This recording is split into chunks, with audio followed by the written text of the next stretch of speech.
तो क्या बोलते भाई लोग, आशा करती हूँ कि तुम सब लोग मजे में होंगे। तो आज हम लोग पहली बार इस चैनल पे करेंगे एक स्टोरी टाइम वीडियो। तो आज मैं तुम लोगों को अपने कुछ हॉस्टल के किस्से बताऊंगी और अपना हॉस्टल एक्सपीरियंस शेयर करूंगी। तो hope you guys like it. तो ये बात है सदियों साल पुरानी, जब हम लोग नन्हे मुन्ने बच्चे हुआ करते थे और हम लोग तुतला के बात किया करते थे।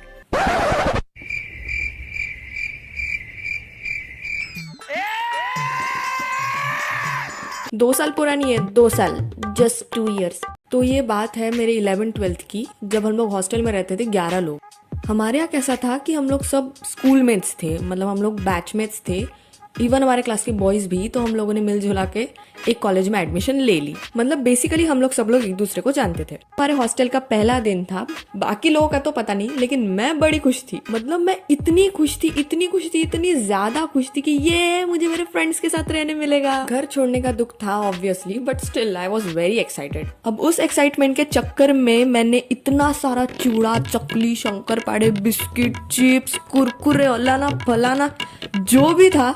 और मेरी एक फ्रेंड थी, अब उसका नाम नहीं लूंगी यहाँ, तो उसको हम लोग बुलाएंगे कद्दू। हाँ ठीक है, कद्दू। तो कद्दू की जो मम्मी थी, उन्होंने मैसूर पाक बना के भेजा था। यार इतना, क्या बताऊँ, इतना सही मैसूर पाक मैंने अपनी जिंदगी में आज तक के नहीं खाया। तो मैंने वो भी खा लिया। उसके बाद मतलब ऐसा मत समझो कि मैं खादौड़ खाई हूँ, सबने सबका खाया था, मैंने भी सबका खाया, सबने मेरा भी खाया। और फिर हम लोगों ने थोड़ा एक दूसरे से बात की और फिर हम लोग वापस अपने अपने रूम में सोने चले गए। अब ना रात को 3 बजे मेरे को आवाज आती है कि कहीं समुंदर में बहुत तूफान आया हो।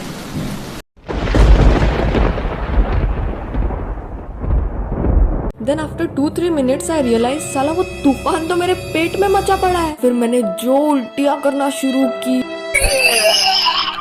और सबको पता है जब उल्टी आती है वो पहले तो 4 मिनट नखरे दिखाएगी और ऑल टाइम ये फील कराएगी कि कोई तुम्हारा गला दबा रहा हो। पर सुबह तक मेरे को इतनी उल्टियां हुई, मैं बोली मुझे घर जाना है, मुझे अपने घर जाना है। ऊपर से मैंने मेरे रूम पार्टनर को भी नहीं बताया। और अभी हम लोग उसका नाम लेंगे इडली। हाँ, इडली बुलाएंगे उसको, क्योंकि हम लोग स्टार्टिंग में तो काफी कैजुअल फ्रेंड्स थे।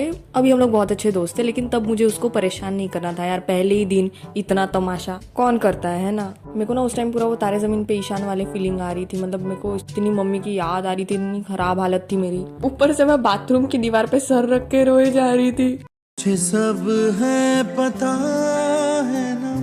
बता रही हूँ, रात को 3 बजे से लेके 5:45, ऑलमोस्ट 6 बजे तक मुझे लगता है मैं बाथरूम में थी और अपना ऐसे एकदम रोतड़ू, एकदम बहुत ज़्यादा मेरे को रोना आ रहा था। पर मैं एकदम कंट्रोल कर रही थी ताकि मतलब जोर से ना रो, ताकि मेरी रूम पार्टनर ना उठे। फिर सुबह मैंने इडली को बताया और फिर उसने हॉस्टल में सबको बता दिया कि विशाखा की तबीयत खराब हो चुकी है। मेरी जो बेस्ट फ्रेंड थी वो रहती थी रूम नंबर 6 में, मतलब हम लोग एक ही हॉस्टल में रहते थे। अब उसको बुलाएंगे हम लोग खिसकौली।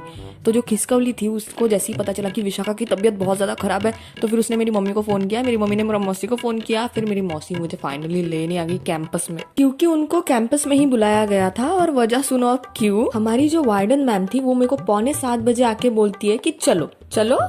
कहाँ? कॉलेज में चलो।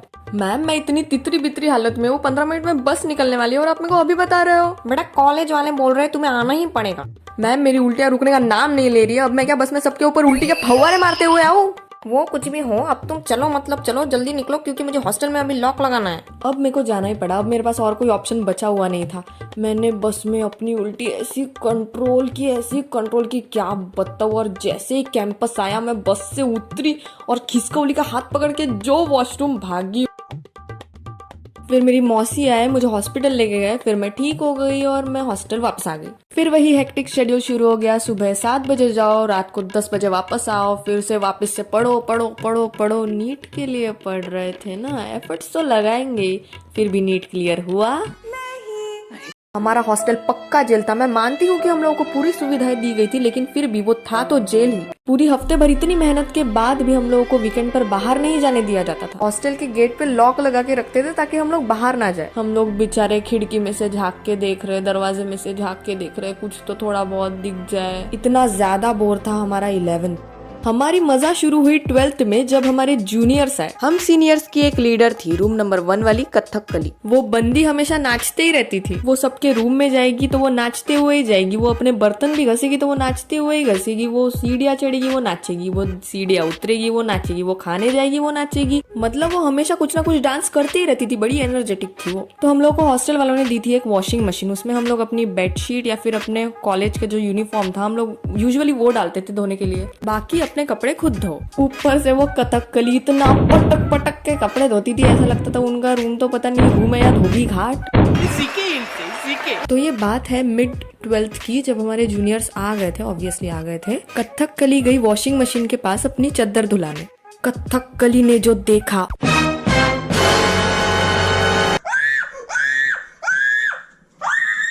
कथकली एक एक के रूम में जाके बोल रही है, अबे जाके देख क्या है वॉशिंग मशीन में, जा जा जाके देख देख देख। हम सब लोग जल्दी जल्दी इकट्ठा हुए और फिर वॉशिंग मशीन में जाके देखा तो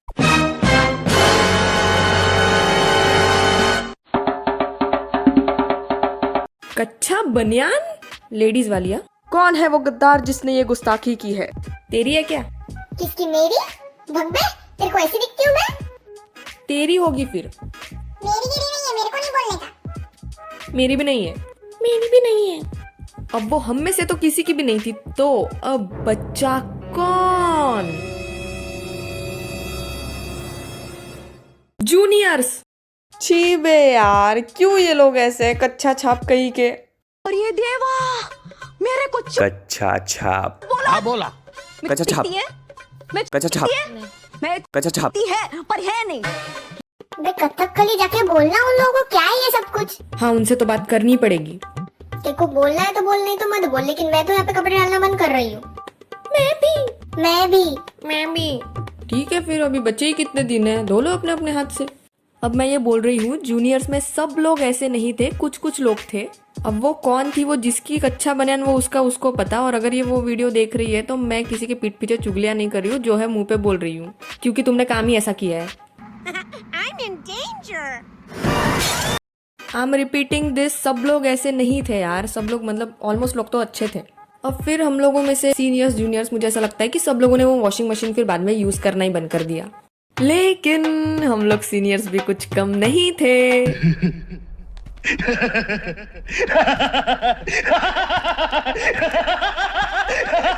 अब हम ठहरे लेट नाइट स्टडीज करने वाले और हम लोगों को आता था अपना पायदान धोने में तरास। हमारे पायदान इतने ज्यादा खराब हुआ करते थे कि मुकेश के फेफड़ों से 3 गुना ज्यादा छिक्कल तो हमारे पायदानों में निकले। तो मैं और इडली हमेशा की तरह लेट नाइट स्टडीज कर रहे थे। विश्व, पायदान कुछ ज्यादा ही खराब नहीं हो गए? हाँ यार, एक तू धो ले, एक मैं धो लेती हूँ। हाँ चल वॉशिंग मशीन में डाल के आएंगे। हाँ हाँ चल चल।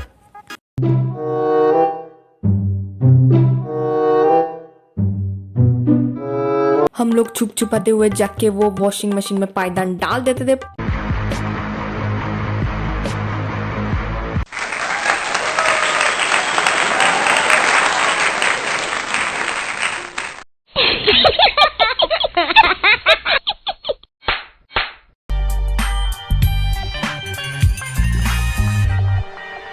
फिर हम लोगों को पता चला कि साला सिर्फ हम लोग नहीं, बाकी सब भी सीनियर्स ऐसे ही करते थे और कोई एक दूसरे को बताता भी नहीं था। साले सब हरामी थे हम लोग। ऊपर से रूम नंबर 6 वाले खिसकौली और चूहिया, उनको अगर तुम लोग पायदान के बारे में पूछोगे तो वो लोग तो सीधा बोलते, हमने 2 साल पायदान धोए ही नहीं। इन्होंने कड़ी तपस्या से आपने आपको इस काबिल बनाया है। तो दोस्तों, ये थे मेरे कुछ हॉस्टल के किस्से। कुल मिलाकर हमारा हॉस्टल बहुत ढांसू था। मेरे पास और भी बहुत से किस्से हैं, वो फिर कभी बताऊंगी। तो मेरे प्यारे दोस्तों, हमें ये कहानी से यह शिक्षा मिलती है कि बी अवेयर ऑफ योर हरामी दोस्त और अपने कपड़े खुद धो। तो ठीक है दोस्तों, आज के लिए बस इतना ही। अगर वीडियो पसंद आए तो लाइक करना, मेरे चैनल को सब्सक्राइब जरूर करना यार। और मेरे इंस्टाग्राम अकाउंट की लिंक डिस्क्रिप्शन बॉक्स में है। तो फिर मिलते हैं अगले वीडियो में, तब तक के लिए टाटा।